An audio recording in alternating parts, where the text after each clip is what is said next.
जय जगन्नाथ सांग मैंने आज सोरिष दही माछ तरकारी कर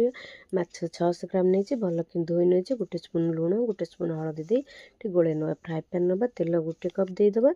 माछ को तेल रेडी पकईबा एपट सेपट कर माछ को भाजी नवा माछ ये आसला गोटे प्लेट्रे काढ़ी नवा ये मिक्सचर जार नहीं 2 चामच कला सोरिष 2 चामच ये धला सोरिष दबा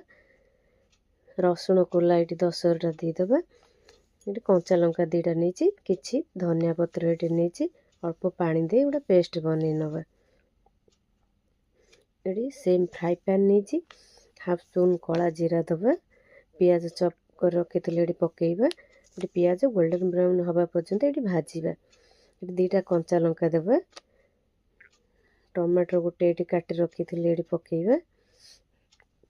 गोटे स्पून लुण गोटे स्पून हलदी दबा ये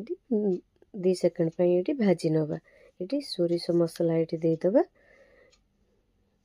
ये सोरिष मसला ये 2 मिनिट ये कषि नवा ये दही देदेबा ये मिक्स कर नवा ये पानी 2 बाउल देदेबा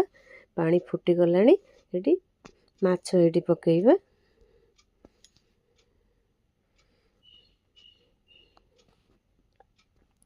ये कवर देदेबा